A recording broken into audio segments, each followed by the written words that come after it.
Finish the sentence. The blockchain world in 2030 will be exciting, accessible, and scalable.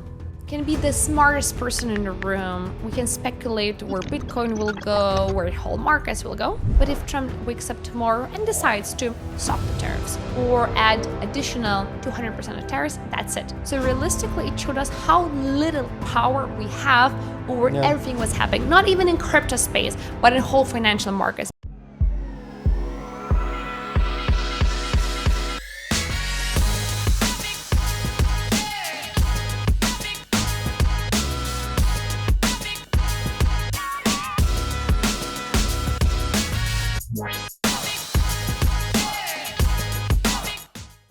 Hey everyone, welcome once again to the Hash It Over podcast presented to you by the good people at the Unchained Summit, which is coming to Dubai. There's no better place than Dubai to kick things off.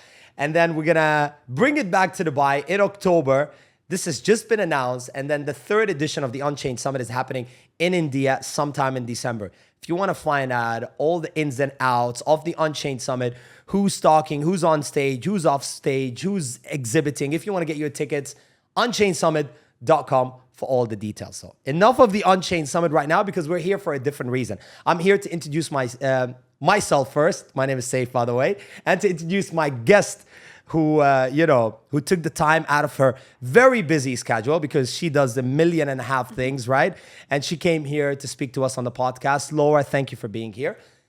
You might want to do the honors of introducing yourself. Sure. Please. So, hello everyone. My name is Laura Cornelia Inamedinova, and I'm Chief Ecosystem Officer at CGEO and Principal at Gate Ventures. And today, as we're going to be speaking more about the investments, let me introduce Gate Ventures. So, Gate Ventures is the venture arm of CGEO Exchange, where we invest into early stage projects, usually focusing on seed, pre-seed, token deals, not equity, and supporting industries like infrastructure, stablecoins, any kind of novel technology, DeFi, payments, and I'm super happy to be here. Thank you for having me. You are most welcome. Now, you do a lot more than just that. Of course, these are your main titles, I would say. This is maybe what you do as full-time, but you're also, an investor, an entrepreneur, a businesswoman.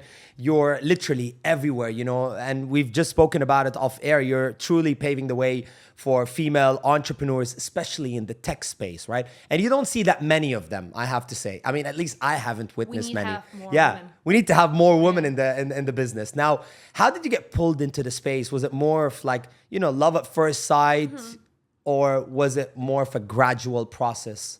So actually, it was a very funny story. So back in the day, almost 10 years ago, like I'm in crypto almost 10 years. Can you imagine? I was studying physics, and a few of my classmates were super geeky, and they were like, Laura, there is this thing called magic internet money, Bitcoin, learn about it. So I learned about it in the last year of college. I even did a presentation about it. And then once I graduated, I started writing for Forbes Product Post about PR for tech companies. But so it happened that one crypto company approached me, and I was one of the first ICOs back in the day. And I remember that day till now, the guy comes to me and is like, Laura, I want you to help me raise capital. We're gonna have 3 W's: website, white paper, and a wallet. And trust me, it's gonna work out. I don't know what was happening in my brain. I was like, you know what? I'll take it. I'll take the chance. I'll do it. And we'll raise a couple of 7 figures in a week. And this is when I realized that me being 21, just university graduate, I need to be in this space. Because if I'm gonna go into TradFi, I'm gonna go to any other old school kind of industries, I'll have to compete with people who are going to be 10, 20, 30 years ahead of me. Whereas crypto was just at an infancy stage because that was 2016. So I had the chance to grow together with the industry. And as the industry grew, in a couple of years, I became the OG because the industry was just at such a young age. So that's basically how very much on accident I went into this space. Right. Now you started off maybe like you said within this kind of physics space at university, then moved on into investment all of a sudden. No. So first it was an investment. So first I was working actually more from marketing perspective. So I was helping projects to do ICOs.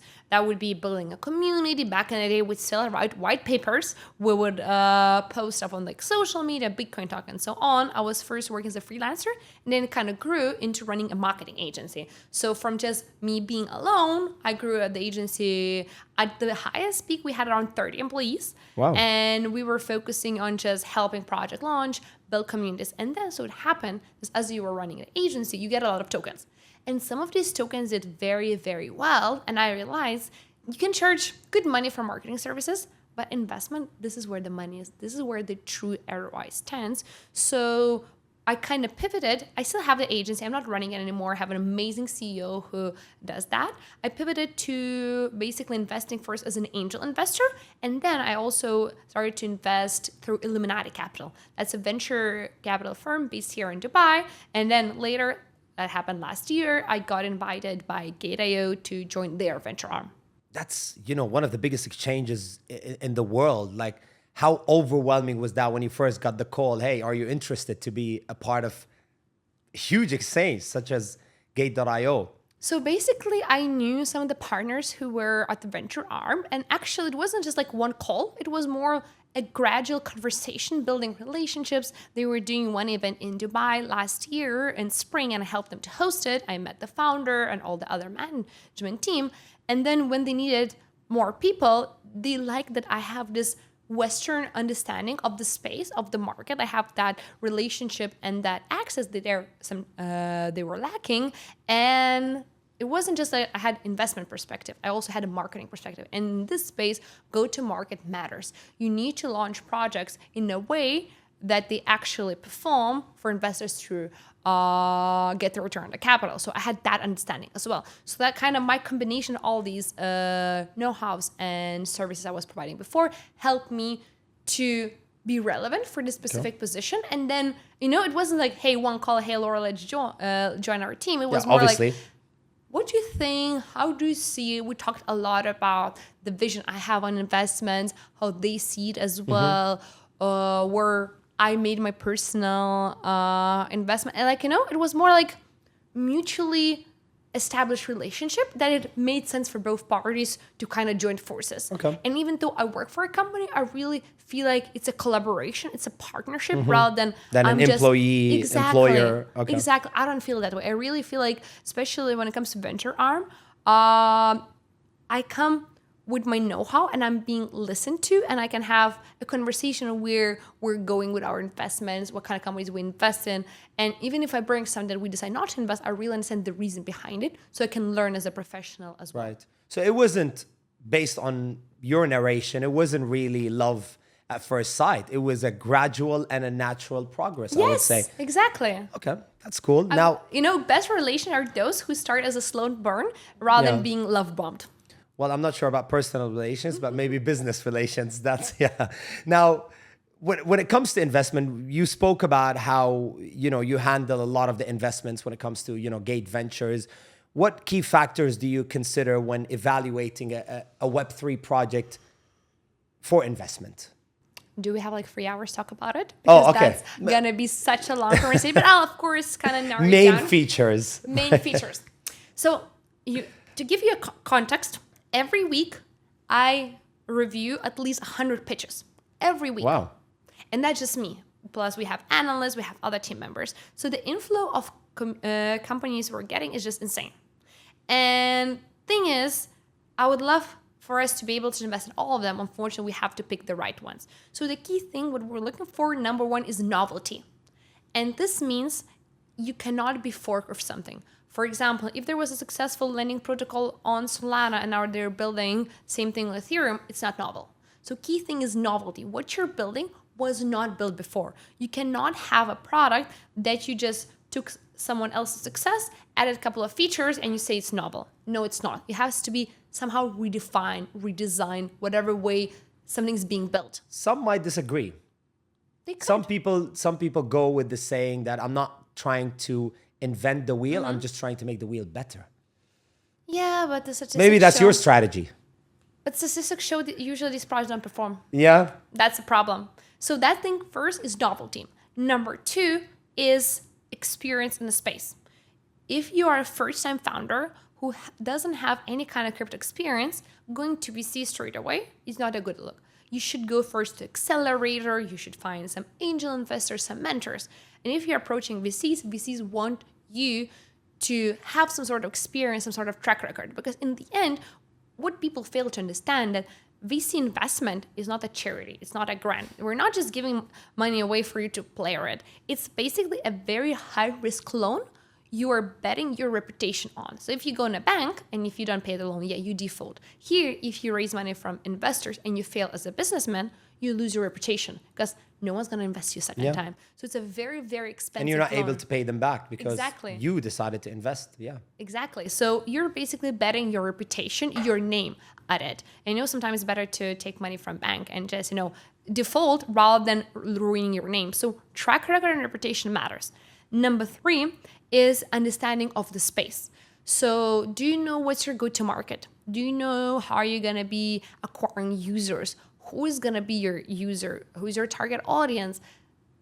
It sounds counterintuitive, but a lot of founders don't know that. A lot of founders, when we ask them, so what's your go-to-market? They say, oh, it's social media. Social media is not your go-to-market. Oh, we're just going to launch a token. Exactly. That's not your go-to-market. What is so unique about your product? For a very specific demographic, it's going to be not a nice-to-have, but a must-to-have product. Mm-hmm. And that is where usually founders fail. Number 4 is tokenomics.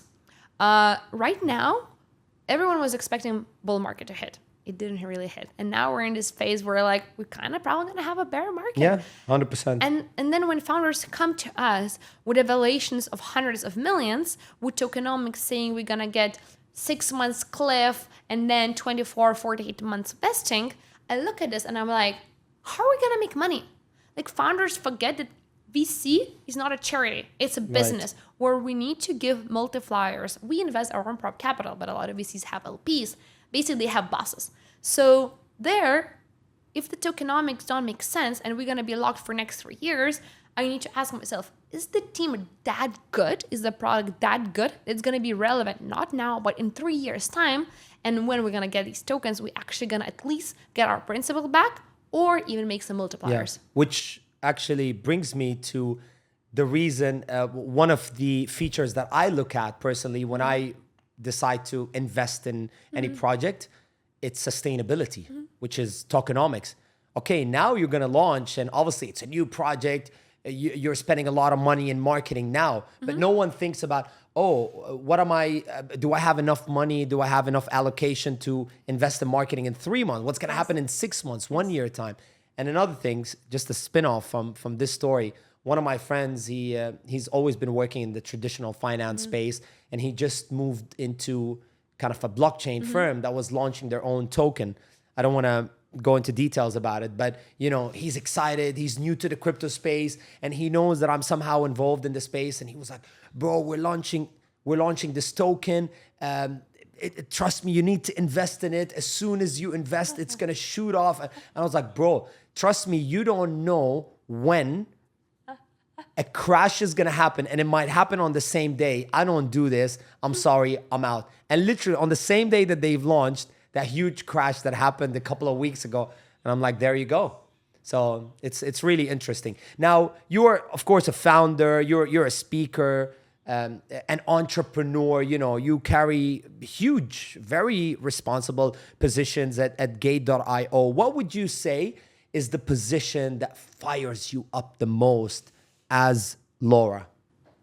That's such a hard question. Yeah. I would easily talk about investments and how we find portfolios, but this question, what fires is it money? Is it the evolvement of the tech and the blockchain space? Is it marketing? The best thing about what I do is being able to have a positive influence on other people. The best thing, what I have done, and I remember to this date, is when I did this one conference. It was a small conference. The audience was maybe like 50 people. It was a couple of years ago. And it was for young college students who wanted to go into crypto space. And after that, I did a keynote. I talked about it. I shook some hands, took some pictures. 6 months passed, and I get a message on LinkedIn from a young college kid. And he's like, "Laura, thank you very much for you doing this keynote like 6 months ago, you inspired me to go into crypto space, and I finally found this job. And he comes from a very poor country. It pays like 3 times more than average salary, and I can finally like help my parents and so on. Like thanks to you and telling me about these opportunities. So for me, that message is still a message I think about to this day, because nice. This is what this space is about. It's all about financial inclusivity, allowing people from all around the world who sometimes are even unbanked to access money, to be able to get paid. And like being able to bring more people into those opportunities is something that I'm actually passionate about.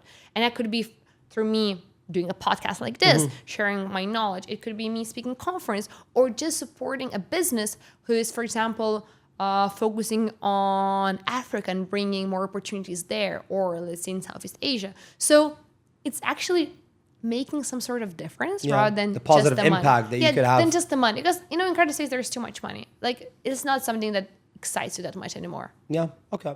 If you could redo one step from your Web3 journey, is there any first, and what would it be? I would convince my parents to take a second loan and just buy Bitcoin in 2016. Haven't they bought already back when you first started? Unfortunately, no. Like, I don't come from a rich family, and I was a broke college student. So I bought some Bitcoin. Unfortunately, it wasn't a lot to make, you know, a substantial wealth. But if I could turn my time back, I would just took money from anywhere I could, and I would just put Bitcoin. Yeah. I mean, I still do that until this date. A lot of people go like, hey, Saif, like, do you invest in, for example, stock market or any of that? I'm like, no, I only do crypto. They were like, no. I was like, I only do crypto. You know, it's decentralized. There's a lot of features in crypto that you will never find anywhere else in the world. But you know what is one very good investment I recently did? That in this turbulent markets made me good returns? Gold. Oh, yeah. Simple physical gold. So my dad, when he started making money in crypto, he's like, Laura, you should start buying gold. Yeah. I'm like, why? Gold is not bringing you any money. He's like, no, for your retirement. Like, thing is like a retirement That's fund. an old school Yes. parents And, you know, mentality. I listened. I'm like, okay, I'm going to start buying gold. Thank God. Yeah. Like now, in these turbulent times, gold produced one of the best ROIs. Yeah. I mean, gold, also look at real estate. Forget about real estate in Dubai. Of course, that's a bit too much, you know. That has gone through the roof. But anywhere in the world, you buy real estate, yes, it might go through some ups and downs, but it's going to fluctuate, but it's never going to lose its value. You know, these assets, you know, tangible assets. People forget to take profits. You can make, you know, there is this joke that's always running on Twitter. Don't make a screenshot of your wallet to post it on Twitter. Actually cash it out. I've had this problem in the past while trading. I've been trading for a good couple of years.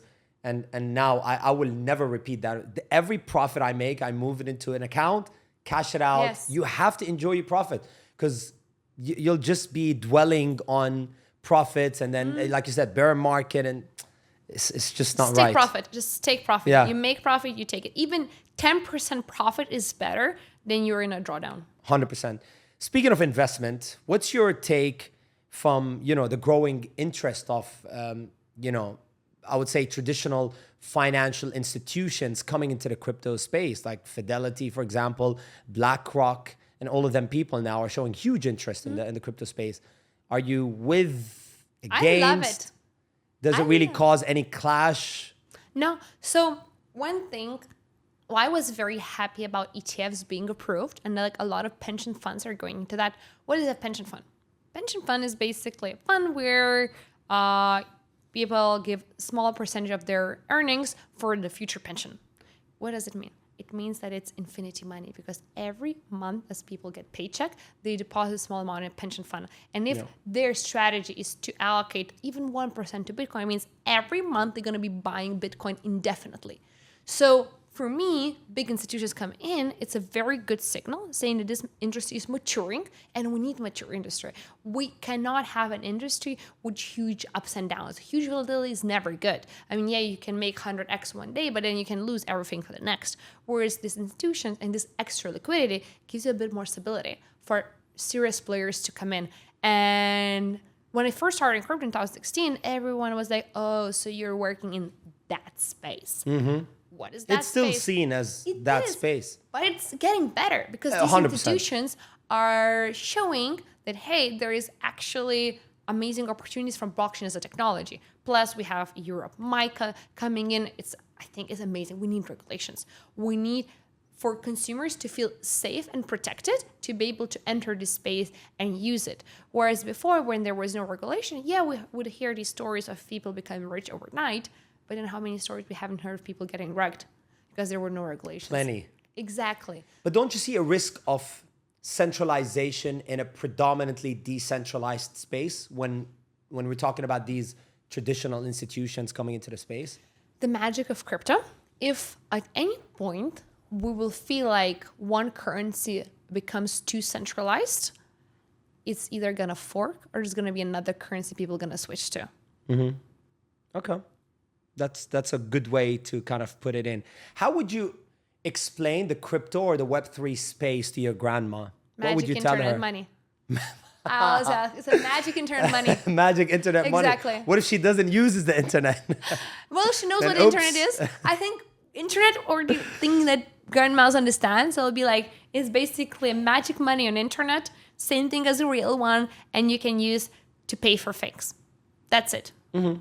Usually because now my grandma still asks what I do, and I try to explain to her, she doesn't understand. Tough. So when I say just like magic internet money, that's it. Yeah, tough. Simply put, magic internet money. That's it. There you go, magic internet money. That's what you should be telling your parents.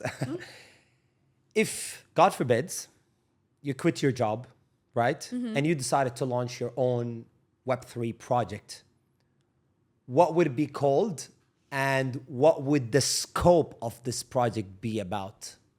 You know, you're asking me a question I get asked often because in the last almost 10 years in the space, I was never associated with any kind of project.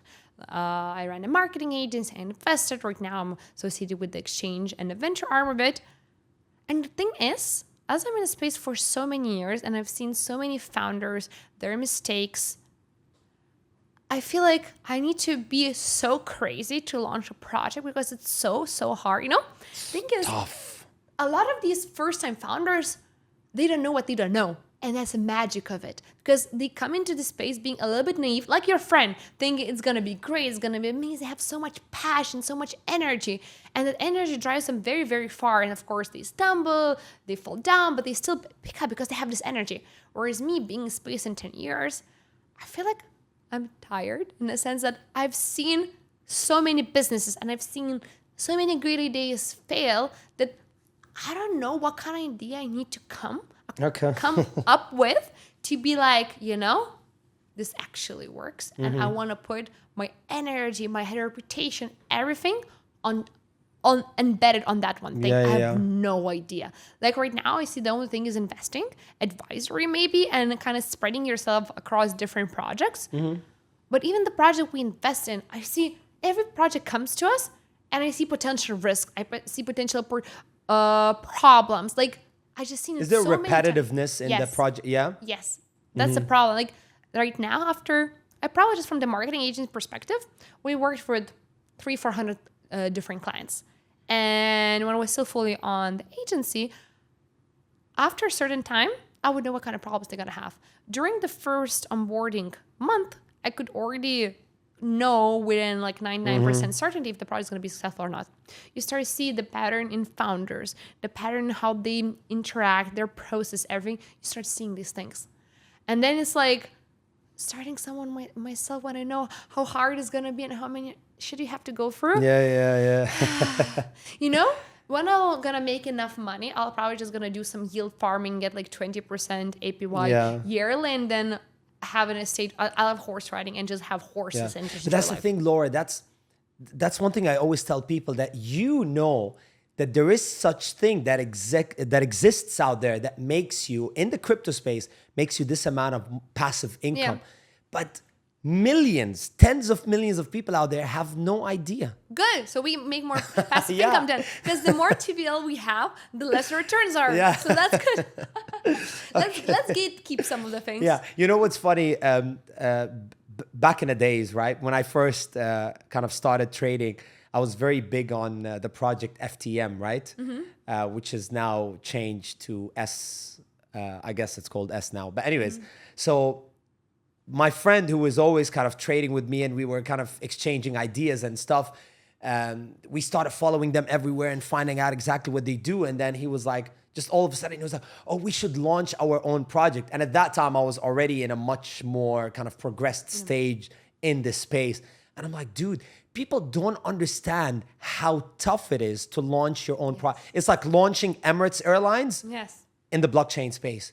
You need staff, you need legal, you need finance, you need marketing, you need operation. It's crazy. That's why people underestimate. Because sadly, you see all these overnight kids making crazy money online, and you kind of use those as like a, as a benchmark. But it's absolutely wrong. Good example. I met the guys who launched Pump Not Fun. One of the most successful probably projects within last year or two. It was their 9th project. 9th. And they were young kids. They tried 8 projects. They would launch it, it would fail. Launch it would fail. And the 9th one that finally kicked off. 8. Imagine going through 8 failures. But that's normal. How resilient you should be and how it shouldn't affect your mental health. 100%. To have 8 times the failure and then try for the 9th time. Yeah, but you have to do it with integrity and not with the intention of scamming people. Yes, 100%. What's your personal take on this? And I'm sure you get this a lot on your table as pitches, like AI and blockchain combined together. Like, is it real synergy or is it just a cliche? Okay, I'm thinking how to answer this question. The thing is, this space is run by narratives. We had Ton a year ago. Anything with Ton would get crazy funding, would launch with multipliers. Then we had these AI agents. Now we have stablecoins. In between, where we had RWA. The thing is, this space is run by narratives, and that's wrong. Because narratives are good for short term. If you're a short term trader, it's amazing. You find 5 best projects, whatever narrative is hot right now, you trade them for short term, you make money. But for investors, with the tokenomics we are getting, you're not going to be making money. Let's say right now we invested in AI agents 6 months ago, and let's say they launch in 3, 4, 5 months, and then we have clips vestings in a year, no one's going to care about them. So to answer your question, if it's AI as an underlying technology that's needed for whatever product they're building, great, amazing. But if they're using AI as just a buzzword to get funding, well, tourist VCs, as we call them, they will invest. And tourist VCs are those VCs who only come during the bull markets. Basically. You can raise and you can raise well, but realistically, it's just chasing buzzwords. And if you actually want to make money in the long term, you're not going to be chasing that. You're going to be looking at the novel technology. You're going to be looking at something that's never done before, something that's going to be relevant in 3 years from now. And a lot of these AI projects are not going to be relevant. Because again, long term, I believe in AI. But the AI we see right now is such an infancy stage that those majority of the AI projects are just ChatGPT wrappers. And where is the technology? Where is the novelty? How it's going to be relevant in 3 years? Where's the infrastructure? Exactly. So I love that people are building, they're playing with technology. We need that. But from the investment perspective, I just don't see how we're going to be making money. You shouldn't maybe rely on AI as your primary tool for any project that you launch, but maybe you should just use it in such a authentic way to help assist you push further, 100%. save time, Yeah, 100%. It can be great as underlying technology, but as not an accelerator. Yes, exactly. Same thing with RWA. Everyone's saying RWA is the big space. With institution coming in, it's going to be booming. And I'm sitting there, I'm like, okay, but from the investment perspective, where's the money? There is already all the platforms to tokenize, from gold to real estate to bonds. We had, of course, Mantra failure, which is really bad kind of black swan event for the specific narrative. But then we see another marketplace. I'm like, what's the novelty? We have already 10 marketplace. A great narrative, it's definitely going to do big, but at least from venture perspective, we don't see where the money is. And we don't see what so novel projects can build to be so excited, unless it's some sort of B2B play. But then if it's a B2B play, why do you need a token? And that's another issue I see with a lot of founders.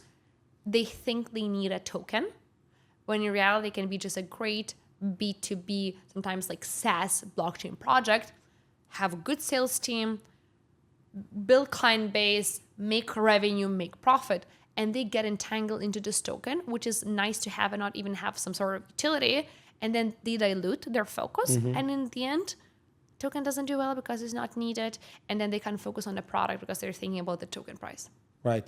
You look at the global expansion of Gate.io. I don't want to talk about the exchange technical aspect of things. Maybe that's not what you're involved in. But what's next for Gate.io when it comes to Laura? What is Laura working on right now with Gate.io? A lot of very exciting things. So, as you know, there's going to be a very big week next week when Unchained Summit is happening in Dubai. And we're going to have our 12th year anniversary event. So, can 20? you... 12. Oh, 12th year. Yes. Okay. So, we're in a space... And we're invited, 12. I'm guessing? Of course. Okay, cool. You'll be my guest of honor. So, we're going to have a celebration being 12 years in this space. So imagine what it's like going through all the bull markets and bear markets and surviving and standing so strong. We're also recently partnered with Formula One team, Red Bull. Oh, wow. So we're supporting them a lot. So definitely going to be a lot of campaigns happening with them. We're also partners of Inter Milan. So I'm going to Milan to watch one of the games. Nice. We're supporting that. And overall, my personal focus is to find interesting projects for Gate Ventures to invest in. We're mostly focusing on stablecoins. So anything related to yield-bearing products, anything related to utilization of stablecoins, that's something I'm very much looking for the venture side. And then for exchange side, just growing and expanding. So you do a lot of really cool stuff. We do. Right, not the boring tech stuff that a lot of people assume that this space is all about. No. That's really cool. What is the biggest amount of money that Laura approved for an investment purpose? I can talk about it. Okay. Unfortunately. Even number? No, I don't want to talk. I don't want you to tell me what the project is. Just number, figures. I can tell you a little bit differently. Okay. So Gate Ventures invest anywhere from... Not necessarily Gate. It could be anything that has nothing to do with Gate, maybe. Well, if not related to Gate, in our previous funds and ventures, we invested 7 and 8 figures in some of the projects. Okay. That's huge. Yes. Still. That's okay. Yeah. You can live with that. Decent. Decent. For you, it's okay. Maybe it's a for casual some Tuesday. maybe for some of the people that are watching, like, all right, that's a bit too much to handle. Finish the sentence. The blockchain world in 2030 will be exciting, accessible, and scalable. okay. That's what we all wish, right? Yes. However, We need to your manifest yield that. is gonna minimize. Sadly, sorry for that. Exactly. But you know, if there's going to be so many people coming into this space, all my bags are going to be pumping. So that's a win. Yeah, maybe you lose a bit here, but you gain a lot more on the other side. Yeah. What's your take on the whole kind of Trump situation? I mean, at the beginning, right, everybody saw it as a positive thing in the crypto space. But now with the new tariffs and stuff, that kind of, shook things up a little bit in the crypto space. Are you with... against? Do you think that's a positive thing in the next coming years? You know, this situation really showed us how much little power we actually have. Because right now, can be the smartest person in the room. We can speculate where Bitcoin will go, where the whole markets will go. But if Trump wakes up tomorrow and decides to stop the tariffs or add additional 200% of tariffs, that's it. So realistically, it showed us how little power we have over everything what's happening. Not even in crypto space, but in whole financial markets. 100%. Because in the end, the whole world is being kind of not managed, but I would say influenced by a couple of people. By a couple of presidents, by the head of Federal Reserve and other parties. So in the end, this is a stage to show we don't have power, and we can only operate in the small bubbles we have where we have some sort of power and see what is the best thing we can get out of it. So Trump coming in the beginning, it was great because he's pro-crypto. SEC stopped all the lawsuits, all the biggest players. That's a great thing. But then he started tariffs, and you like it, you don't like it, it's going to affect everyone. Because if the economy of the largest and one of the most powerful countries in the world is struggling, it's going to affect. So right now, we're in this space where we don't know. And we cannot predict. Unless you are, in the inner circle of Trump, you don't know what's going to happen. You know, we can look into technical analysis, and based on the technical analysis, Bitcoin should like rally to X by the end of the year. We can speculate and look at like a sentiment and then see some data. But in the end, whatever the guy decides, we're at the mercy of him. So it's, you know, it's this thing where it gives you so much understanding that you can handle anything. That's very true. And like, you're in the mercy of him. Yeah. You're a little pin in a huge ocean. And we can sit here, we can speculate, and we can say, yeah, bull market's going to be there. Are you going to... Yeah, no 100%. one knows. You can take 100 people who graduated Harvard Business School. They can speculate. No one really knows what's going to happen. Yeah. And right now, it's a very, very turbulent time. That's why, as I mentioned... It's scary, though. It is, on one hand. Especially from an investor point of view. Like, you don't know what tomorrow holds for you. 100%. That's why we are focusing a lot on the liquid investments. And a lot of venture capital firms are focusing from SAFTs to liquids, especially discounted OTCs. So, because there you're not locked, you have easier way in and out. So, it's more about adapting to the whatever rules you're being given and seeing how you can get the maximum out of it. But on their hand, when the biggest millionaires are being made? In recession, in hard times. When that's very true. If you play it smart. Exactly. So right now, I'll say like this. We need to sit and wait. Either we're going to have bull market, Trump is going to kind of cancel the tariffs and everything's going to rally, everyone's going to make money, or we're going to get in a huge, huge recession. But as long as you have cash and you can buy everything at the low, you're still going to be good. Where are you leaning? I'm leaning towards the recession. I have no clue. Like, honestly, we can sit down and speculate. That's true. Like, that's very true. I can say like this. I like your realistic approach on it, because that's what I always preach about.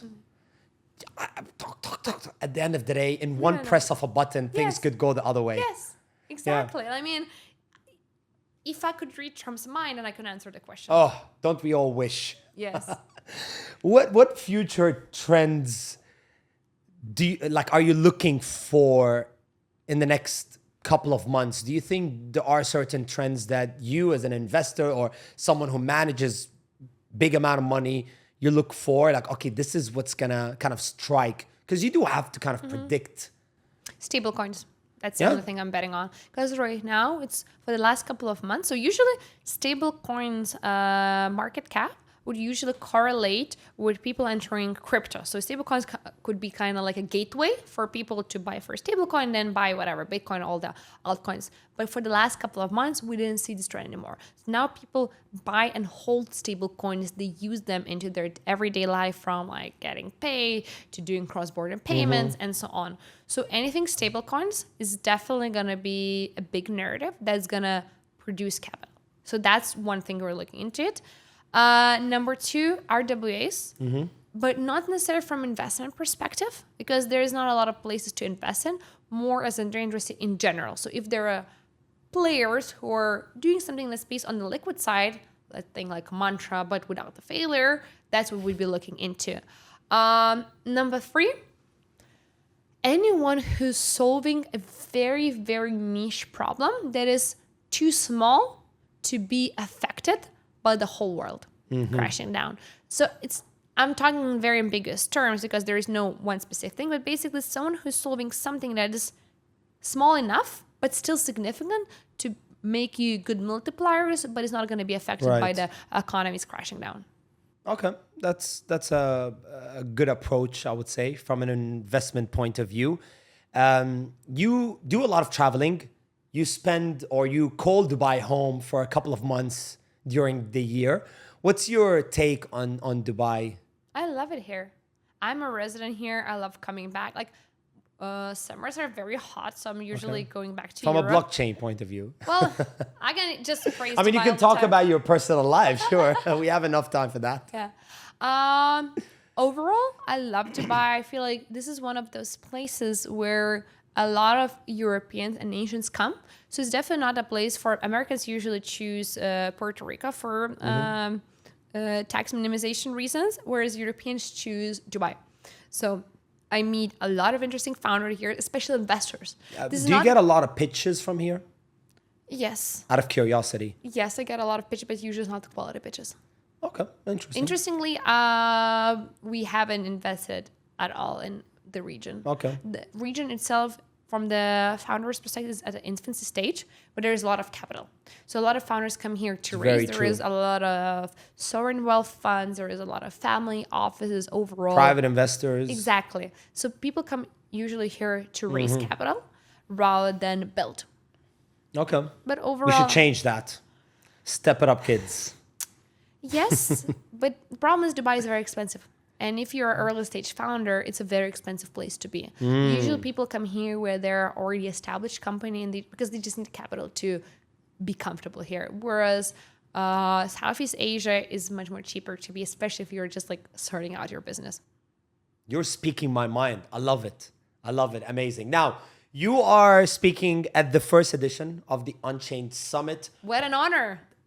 Well, thank you for taking the time because we know that you're busy. You're always out and about doing your own thing. So thank you for coming into the show. Unchained Summit. Are you doing a keynote? Not sure. Okay. What do you prefer? Do you like actually to be on your own on stage, or do you like being a part of a group? Okay. I'm happy to do a keynote if there is a need. I mean, listen, for someone like you, a woman who has achieved so much in her life, I mean, it would only be right to give you a keynote. But what do you usually talk about when it's a keynote? Do you focus more on the Gate.io kind of side of things, on your personal take? So usually when I do my keynotes, I focus mostly talking to founders on how to raise capital. So what do actually investors care about? Now we just touch on the very much surface level, but like how to prepare for a pitch, how you need to actually find the right VCs, because not all VCs are right for you, how to approach them, and then where do you need to be at which stage of your journey to be relevant for VCs. So I usually try to give a lot of insights and help on how to prepare yourself as a founder. When you come to the VCs, it's the right VC, they care about what you're building, and you can actually secure investment. Okay, that's interesting because, I mean, I've hosted, I've done a lot of summits, and I feel like 40%, if not more, of the people that attend are either, founders, startups who are looking for either investments, like they're literally like fishing some investors in the crowd, or they're looking for some advice, because you as an investor, you don't want to waste your time talking to rookies, and you've cleared out all the kind of features that you try to kind of look out for. But you know what the problem is? People don't listen. Okay. That's the biggest problem. I post a lot on my LinkedIn. So if anyone wants to follow me on LinkedIn, well, just put my name in. And I'm especially talking about what are we looking for as a venture capital firm and how investors approach startups. And you give exact criteria. What are you looking for? What stage? And then you get emails with random companies. And I'm reading those emails. I'm like, I wrote what we're looking for. The stage. Why are you wasting your time? First of all, wasting your time sending the email, putting in the effort and expectation where we wrote what we're looking for. Or then when, for example, someone approaches you with, like, let's say something different, and you start asking questions and giving them feedback because you probably know a little bit more than them, as you probably spoke with like 10 companies the same vertical, they become angry with you. And then I'm like, I'm not your enemy. I want you to succeed. There is no point for me to put you down. If I'm telling you some sort of feedback, it's probably because we looked into this space. We looked into this narrative. Good. Exactly. And people get angry. Yeah. I've felt that in this space. I have to say this. I'm sorry for being too honest, but founders in this space, like, they are too, I hate to use that word, but like cocky. Yes. And I'm sorry for using this word, but like they are, and they don't listen. You know what I mean? Listening is the best thing ever, Yes. I'm not saying that listen to everything and implement everything that you hear, but that's where the smart people come in. You listen to everything, you filter, you take the information that really adds value. And be respectful as well. Because even, for example, right now, I gave you feedback you don't agree with. That's okay. You cannot agree with it. We can have a civilized discussion about it. Maybe I don't know something. I'm very happy to be taught by like a founder. And we had a couple of founders who came from very specific spaces where I had less knowledge, and I was educated by them. And I said, thank you. And maybe we didn't invest as a fund for whatever reason, but I was happy to refer them to other funds. Because one more thing you need to understand, investors invest in projects that other VCs like. So if I, as a VC, not invest in something, but I say it's a good project and give it to 10 of my friend VC, they look into it. Of course, they're going to listen to you 100%. Exactly. So if you burn a bridge with one VC, you actually burn a bridge with 10. Because if I say this project is bad to 10 of my friends, they're not going to invest. So you need to be very, very humble. And what I learned running my marketing agency before is like you need to be very, very humble with everyone who you meet. You need to take their advice. You might not need to implement it, but be kind to people because this industry is very, very small. And if someone was mean to me before, why would I help them after? Yeah, that's true. That's a great way to end this session of the podcast. Laura Inamedinova. Did I say that right? Good. Yes. Inamedinova. Thank you very much for being on the show. I really appreciate it. This has been the Hash It Over podcast with our amazing guest, Laura. Thank you for being on the show, and we shall see you soon. Thank you for having me here.